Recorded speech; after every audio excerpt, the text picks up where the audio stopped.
Now, Judy Moulton, Grateful Mindset Properties Realty Radio Show host, coming to you live each week Saturday mornings on WHKP, where the heavens kiss the peaks, 107.7 FM, AM 1450, getting that national reach with a local feel, sharing art, culture, human interest with a tad of real estate. So again, Judy Moulton, Grateful Mindset Properties. Grateful Mindset Properties has been in existence in the Western North Carolina arena since 2020. I am the broker in charge of Grateful Mindset Properties. I am a certified expert listing agent as well as a buyer's coach. I help sellers, buyers buy any type of property, commercial, residential, etc. I also volunteer. I'm on several nonprofit boards. To highlight a few, I work with Homes for Youth, a full-time foster care program that supplies homes for foster parents, full-time foster parents, and foster children, as well as Aura Home for Women Vets. We have a property here in the Hendersonville, North Carolina area, as well as the Art League of Hendersonville, where I'm on the board and also teach. And just piggyback on that, we do have a class coming up called Art Disruption and Somatic Drawing, incorporating tools from EMDR, bilateral stimulation, Enneagram character typing, and IBSR, advanced somatic coaching. If you want to know more about that, please text or call me. If you want to know more about real estate, property management, selling or buying property here in Western North Carolina and beyond, please call or text me at 828-290-0940. And for the Art Disruption and Somatic Drawing, that is at the Art League of Hendersonville on Asheville Highway. You just need to go on the Art League of Hendersonville website and you can sign up. But you can also find it on our website as well as Nextdoor and many fabulous places. In addition, I have gotten involved as a volunteer with HUD housing and HUD vouchers for rental property, and really working with massaging landlords and helping them understand the need and the benefit of these vouchers. So again, reach out for any reason or no reason, gratefulmindsetproperties.com, 828-290-0940, serving Western North Carolina and beyond. A couple of things to note. So something I'd like to talk about briefly before I pull up the MLS and we talk about some lovely properties that we have going on listed and also that my buyers are interested in. So hedge funds and housing. I've been talking the past few weeks or months about the missing middle, retirement, Western North Carolina, people buying their second and third homes.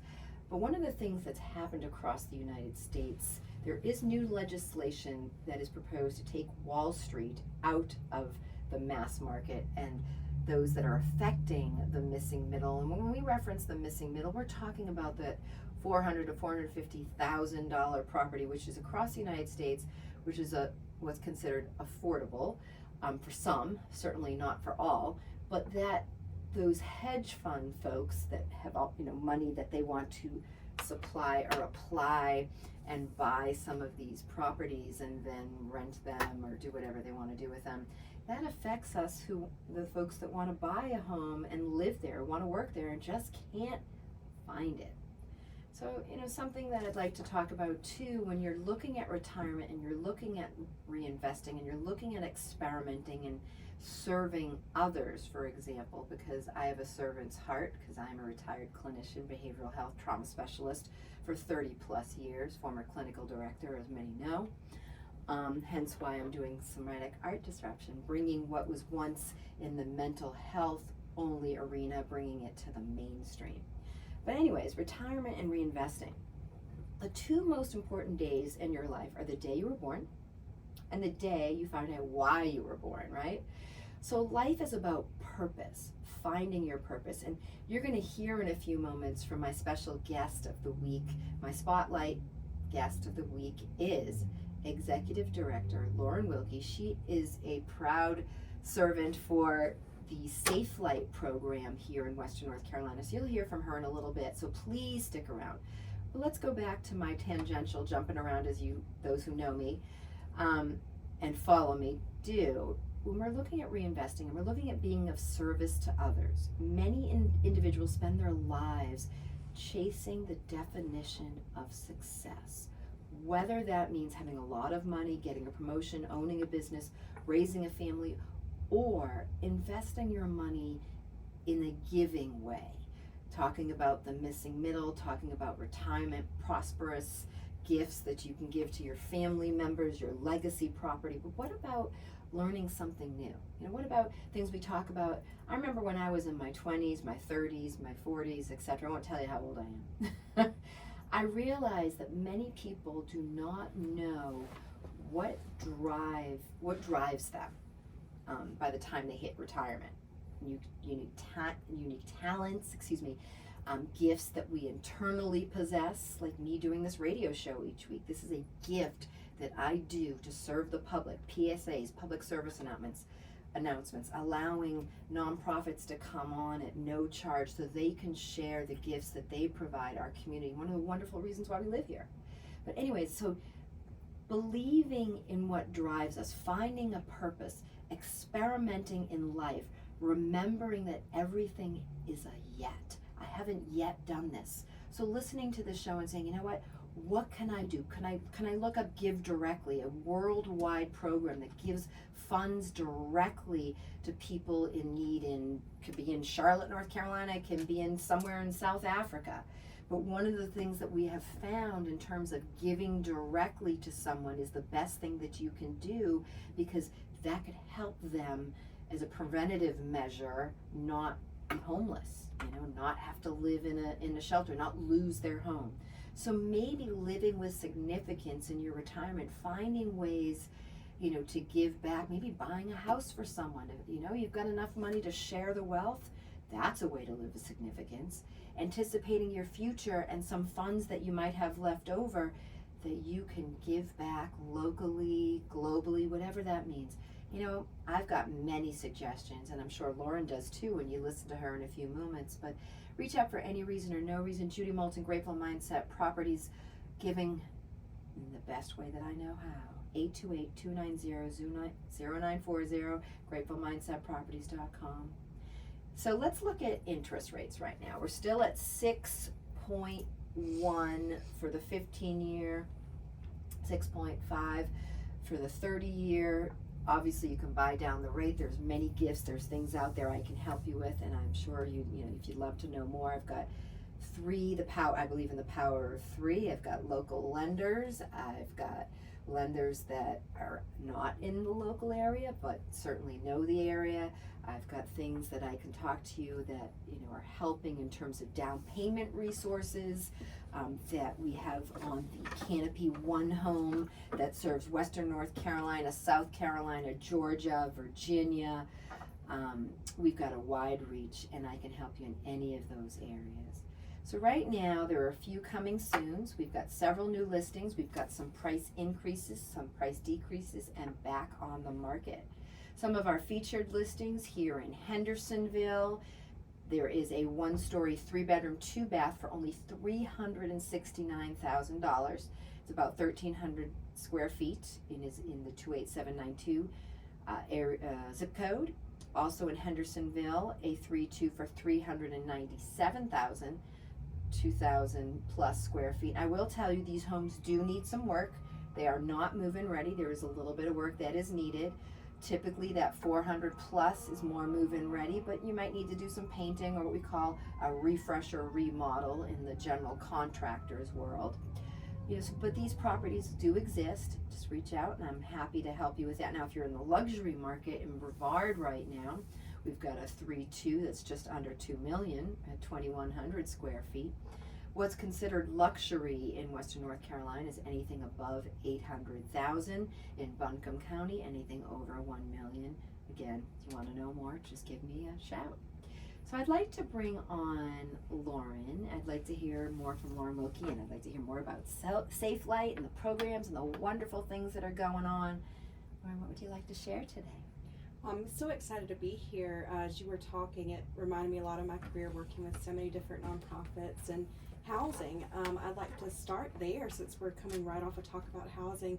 You know, we're not in a housing crisis. That's what we hear. We're in a housing catastrophe. The prices of housing now are unachievable when we look at fair market rents, when we look at minimum wages. So we have a lot of work to do together as a community, as a collective, to see how we can help people find safe housing that meets our needs. And Henderson County's got a little extra to do because there's just so many limited properties.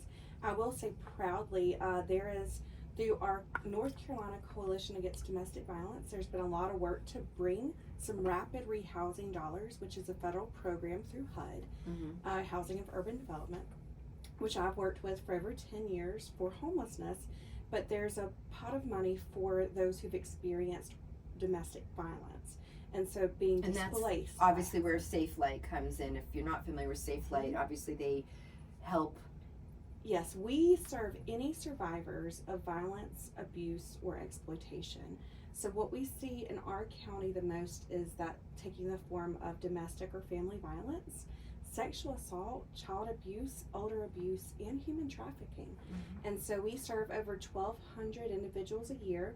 Wow. Annually, that's fantastic. Yeah, thank you.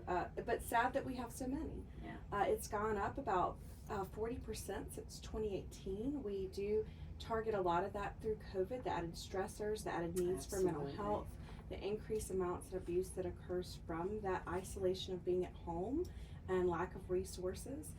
But we are here. Of our 1,200 survivors a year that we serve, about 40% of those are children that are in the families or that have experienced violence or abuse themselves that we're working through those cases. So part of our work, of course, is we're a behavioral health facility. So we are connecting and working with folks through individual and group counseling. We do a lot of work with medical access to care, forensic interviewing and medical exams. And we have work for housing as well, both in our shelter, but the rapid rehousing program, we have that grant now for our county to help house those who have been displaced by violence. Wow, that's wonderful. I'm so grateful to hear that. And I know that when we were talking pre-show, talking about there's a kennel program, so pets can stay with their pet parents and live, you know, in a protective environment as well. We are very excited about our new pet kennel program, which is a partnership with Blue Ridge Humane Society. We've worked with them for several years to house pets off-site. And we've for a couple of years been working, what if we could house them on-site? That's fabulous. So we went through construction and architect plans and renovations last year, and it did open in December, and we have our 4th dog in our space. I love it. So our space does have space for up to 3 dogs at a time and 4 cats. Oh wow! And you said, and they're large spaces. They're large. They're larger than a Manhattan apartment. Or they're larger than a Manhattan apartment. Is my joke, because you know, you picture a kennel, you think a small metal box, and it's so much more than that. Yeah. It's very large. We have 2 pet den spaces, so owners and families can come and play and engage with their pet while they're on site. So it's in the same shelter building, so it's very accessible. It's very safe. We have specialized sound machines for pets and TVs. We had learned through a local specialist that just the sound of people talking is soothing, so having the TV going is something we have going for the TV pets. on when we leave. I get it. Well, and it's so wonderful to hear, because I can just imagine, as a former social worker and clinician, with a lot of trauma, a lot of people won't leave because of their pets. They're I remember my child once saying that I loved one of my dogs when I loved her. But I mean, meaning, you know, that's a thought that's across someone. I'm not leaving because I can't leave Pookie behind, or, you know, Bella, or whatever the child's name is. And we have had so many survivors we've worked with that would decide not to come because their pet couldn't be with them. Exactly. And so we just said, this isn't okay. And we built it really quickly and really fast. And it was expensive. It I cost bet. about The $140,000 build to out build alone, it. yeah. We had a lot of grant partners help good. make that happen, and it is paid off, which is really Yay. exciting. Yeah, I think that's a big win. Drum roll. And Blue Ridge Humane Society, they are, for any donations, any volunteers support for it, it goes through them because they're the experts locally on pets. We're the experts on survivors. So they're doing it with us together, and they've learned how to work with some of the people, and then we've gotten to learn how to work with the pets and do it together. And it's been a wonderful collaboration to do it this way. I bet. Only 17% of survivor shelters nationally have on-site pet kennels. So Henderson County is ahead of the curve, and we are setting the example. Listen to that, folks. Henderson County is ahead of the curve. Yeah. Why I live here and why I love it. I mean, that's amazing. I'm just like, I'm sort of, giddy with hearing about that. I volunteered during COVID at Blue Ridge. I did a grief support group because of, there were so many people isolated and lost pets, and when we had to we lost 3 during COVID, and we weren't allowed to go in as a family to say goodbye. I mean, things like that are, it's traumatic. It's very traumatic. So it's really wonderful to hear again that this program is. I know that this isn't the only program that you guys have. So tell me more about things that are going on at Safelight and upcoming events. We have so much going on. So current renovation. Let's talk about that. Please. So we renovated to have the kennels happen. We moved our shelter kitchen and dining space up and did renovation our shelter, which looks beautiful, and redid some bathrooms that were leaking and causing damage. Well, some of that damage and caused some issues, and so we're renovating our resale store, which I have called a forced opportunity. It was time. It was time. The brown carpet, multicolored walls, and exposed ceiling that had significant water damage had to be replaced. And so I am fundraising for that currently. I still need about $142,000. I've got a few grants in queue. We've had a couple of private donors on this project. But that is something that we're working on. The renovation couldn't wait, so we're doing it now. You could walk by and look in the window. We hope to finish in the next 2 weeks, and then we'll be back taking donations the week of February 20th. And we plan to reopen first week of March. That's awesome. That's awesome. Well, we'll definitely highlight that in our next newsletter. One of the things we started doing is we put our radio shows on there now, and definitely try to highlight what was discussed. And so that's something we'll highlight for you all. Just need to remember it in the brain pan. So my biggest ask is, do your spring cleaning, get your bags ready, and start bringing them to us end of February through March, so we could restock our store. And then we hope to have a ribbon cutting. It's scheduled for April 4th at 4:30. Will you make sure you send that an invite? Okay. I'll need the reminders. I do deal with some neurodivergence. I have that myself. I just learned about the ADHD tax, so I'm very impressed. But anyways, sorry, I digress. That's another story for another day. So, and let's see, what else is going on with Safelight? I mean, so you've been with Safelight how long now? 3.5 years doing this work with Safelight, but I've been working with a lot of different programs through the years. I started. Is it 23 years now? 23 in nonprofits? years. Okay. Yeah. Wow, congratulations. Thank you. Started in trauma work with children and families who experienced extreme trauma and came back into it. And my passion, working with those who've experienced trauma, but also figuring out how to be the most efficient and effective to serve the most people is what I love. That's what drives me. So when I see a gap, I just fix it fast, fix it now, why wait? We do it. We're the doers. So another thing that we have really unique in Henderson County through Safelight, because we're that continuum of services for survivors, we are the Child Advocacy Center, which is a national model. We were the first in Henderson County, in North Carolina, to have this nationally accredited program. So any child who's experienced or witnessed violence or abuse, we work with DSS and local law enforcement. We do a one and done meeting with that child and all the partners on that case, so that that child doesn't have to go to the emergency room, DSS, the DA's office, district attorney's office, law enforcement, maybe the school counselor. Instead, everybody on that case comes to our space, which is the new building on Washington Street beside the library, and we do it as a one and done. Everything's collected for forensic interviewing, forensic medical collection, for court and prosecution if it's necessary.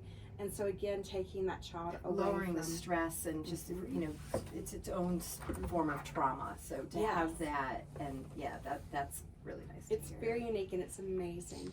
We're helping other counties replicate one like ours. Polk County's one in queue now. Okay, good to hear. And we are thrilled to say we are working with our county to replicate this for adults now. Okay. We hope to open by 2025. So we have a partnership with the free clinics, Advent Health, and UNC Party, who are working on this with us together, so that in our space we can have an option for those who are 18 and older to have this same type of program for forensic collection. Wow. That's amazing. Oh my goodness. I'm impressed because I know a little bit about Safelight, but I'm learning quite a bit more. And it's really it moves me to silence. I mean, I don't have words. It is amazing. And this community-based option for adult survivors will be the second in North Carolina to exist. And our goal, as it is always, is who else could when we get it right, who else could replicate it and do what we're trying to create to help survivors have a better experience that's safer, that's more coordinated, that's very meaningful throughout that experience. What happened? So talk to me a little bit about the transition from leaving Safelight and going back into wherever, a community or a place to live, or how does the follow-up take place? Is there a component of that? We have a community engagement manager and we have a housing manager. So we have staff that get specially deep trained in that follow-up care, that ongoing support. So if you reach out and you need support through resources, we're able to keep connected and help you get those. We also, for our counseling program, take someone throughout their life cycle, because you may 20 years later have something that triggers something that happened as a child or as an adult that you want to talk about now, but you weren't ready then. So we're with a survivor throughout their lifespan when we're needed. That's fabulous. So it's whatever, it's across the lifespan. The whole time we're here. That's amazing. And then we have survivors come back as employees or as volunteers or engaging with us. So we want people to come be part of the community that we're creating, which is a safer Henderson County. So what programs haven't you mentioned? So somebody comes in, obviously there's somebody so there's an intake. Yes. There's walk me through some steps. We have time for this. Let's hear it. Great. I have so many programs. So we are a 24/7 hotline. You can call our hotline anytime and our staff answer the phone. What's that number? What's the hotline? 828-693-3840. Can you repeat that, please? 828-693-3840. Okay. So you can call us to ask about any of our services, access to care, volunteering, donating, any of that through our phone number, our hotline, or through our website, which is safelightfamily.org. Okay. That's safelightfamily.org. Thank you for repeating. Safelightfamily.org. There you go. You got it. And so we talked a little bit about housing, both in our shelter, but also that rapid rehousing, or that finding the next home, and partnering with our different community partners locally for housing, like Thrive and like Habitat for Humanity. And we talked about the forensic medical collection and forensic interviewing that we do in the counseling center. But I think it's really important that I talk about outreach. So we do a lot of prevention work, which you can't really put a dollar on, and how much violence we prevent or connecting people to care before it gets too dangerous. Right. But through that, we're in all of the Henderson County schools doing different curriculum that's approved for different age groups for healthy relationships, safety, accessing our services when needed. And so community mental health, mobile crisis, going into the schools. Yes. I used to do that when I lived outside of Pittsburgh. Okay. So we're thrilled to be in all the schools doing that work. We also do a lot with Boys and Girls Club and some of our local camps and camp staff through the summer. We do a lot of work with our law enforcement, and they're wonderful to work with. I've got to shout out the Sheriff's Department. Yes. I used Hendersonville to be Police with Department, RHA. I'm very familiar. Laurel Park Police Department, and Fletcher PD. They are all incredible. Mhm. A couple of years ago, I brought them all together and I said, there's a lethality assessment program that's done in other counties. Mhm. We've never had one. Will you do it? And everybody said yes and did this big pile of paperwork with me. And that's rolled out, and we've been able to, as a law enforcement's on scene as a first responder, Sure. they immediately are able to lead to our hotline Right. and get someone care who's experienced or witnessed violence. As part of that, we had a grant to buy little black bears from Sherman's at cost. Okay. Sherman's Sporting Goods on Main Street.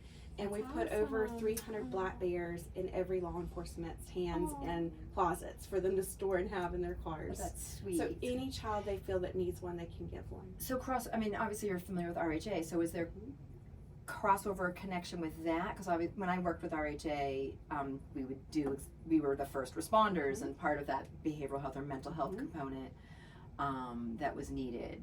Absolutely. Now this program is specific to law enforcement, Gotcha. but they're there with them, and so it actually is a 1-page 11-question Got it. So nationally used model. Yeah. That makes sense. All right. Anything else? Tell me a little bit more, or the other programs that you haven't mentioned. Yeah, so let's talk about our court advocacy a little Mhm. bit. So we Definitely another component. do So a lot of court support with Full in service. partnership with Pisgah Legal Services, Good. which is just wonderful. So we have them work with us. We have an on-site lawyer that follows up on our domestic violence cases and really helps walk someone who needs services through that process to get care, because it can be so complicated and so scary. So we are the advocates walking someone through it, and then we have the legal expert that gets tied to it, That's which is just fabulous. great That's and so excellent. necessary. Excellent. Okay, so we've got housing, we've got legal, job skills. Absolutely. So let's talk about our job Sorry, training. I'm taking the holistic. We do all of it. Right. So with our job training program, we talked about the resale store a little bit, but our resale store and our Dandelion Cafe, which opened in 2013, they are both part of our paid job training program for survivors. So you get a safe you get a case manager assigned, a safe job placement, and then we keep a list and work really well with our local employers to, when someone's finished that training, they've gotten their soft job skills, they've learned some budgeting and financial planning, then we're helping them find their forever job. So it's a soft place to land to rebuild your empowerment, rebuild your financial skills that you need to be ready to go into the next steps.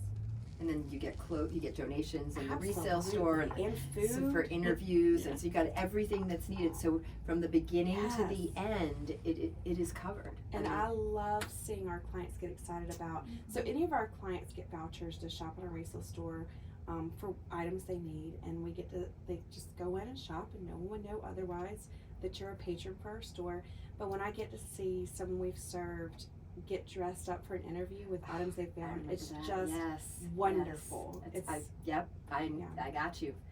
So 2 sentences or less, Lauren, what do you want to say to our listeners before we end today? What would you like them to know or do or call for action? What would you say? We've talked about our hotline and our phone number to connect. We talked about our legal, our housing, our mental health, a little bit of our medical. But I'll just add, we also partner with a local dentist that helps repair, and the before and after pictures of some of the violence that we've had is, I can't shout out enough Vibrant Dental and the work they do and how much they've done for changing our clients' lives who lost or had broken teeth. It's incredible. So I would just say this takes a village, and we have a great one. So that phone number and that website again is? Yeah, Safelight, 828-693-3840, safelightfamily.org. Thank you, Lauren. Thank you so much for being on the show. Lauren Wilkie, Executive Director of Safelight. Judy Moulton, Grateful Mindset Properties Realty Radio Show host. Live Saturday mornings, 9 a.m. to 9:30. Thank you, my listeners. Please check us out on YouTube, Facebook, Instagram. We are all over social media, and we really appreciate you. Grateful. Thank you.